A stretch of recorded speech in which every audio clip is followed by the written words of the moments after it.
कृषि कानूनों के खिलाफ जारी किसान आंदोलन के बीच हरियाणा और पंजाब में रिलायंस जियो को भारी नुकसान हुआ है।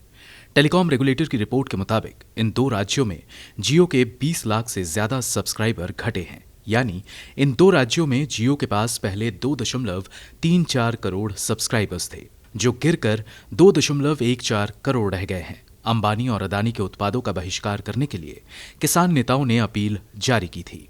रिपोर्ट के मुताबिक नवंबर 2020 तक पंजाब में जियो के 1.40 करोड़ यूजर्स थे, जो दिसंबर के आखिर तक गिरकर 1.25 करोड़ पर आ गया है। जियो के सब्सक्राइबर बेस में ये पिछले 18 महीने में सबसे बड़ी गिरावट है। लॉन्चिंग के बाद जियो का सब्सक्राइबर बेस तेजी से बढ़ा था, लेकिन ये दूसरी बार है जब इसमें गिरावट हो रही है। इससे पहले दिसंबर 2019 में भी कंपनी के यूजर्स घटे थे, लेकिन तब ये नुकसान सिर्फ जियो को ही नहीं बल्कि बीएसएनएल को छोड़ लगभग सभी टेलीकॉम कंपनियों को हुआ था। आंकड़े देखें तो नवंबर 2020 तक हरियाणा में जियो के 94.48 सब्सक्राइबर्स थे, जो दिसंबर में गिरकर 89.07 लाख रह गए हैं।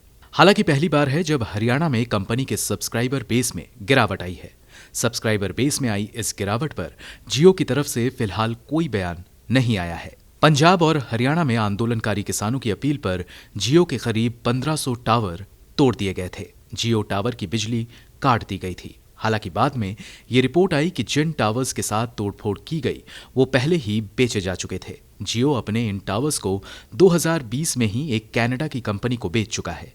जियो इन टावर्स के इस्तेमाल के लिए कनेडियन कंपनी का किराया देता है। आंकड़े बताते हैं कि दिसंबर महीने में देश का टेलीकॉम सब्सक्राइबर बेस 1175 मिलियन से गिरकर 1173 मिलियन रह गया है। इस दौरान वोडाफोन, आइडिया और सरकारी टेलीकॉम कंपनी बीएसएनएल और एमटीएनएल के सब्सक्राइबर बेस घटे हैं।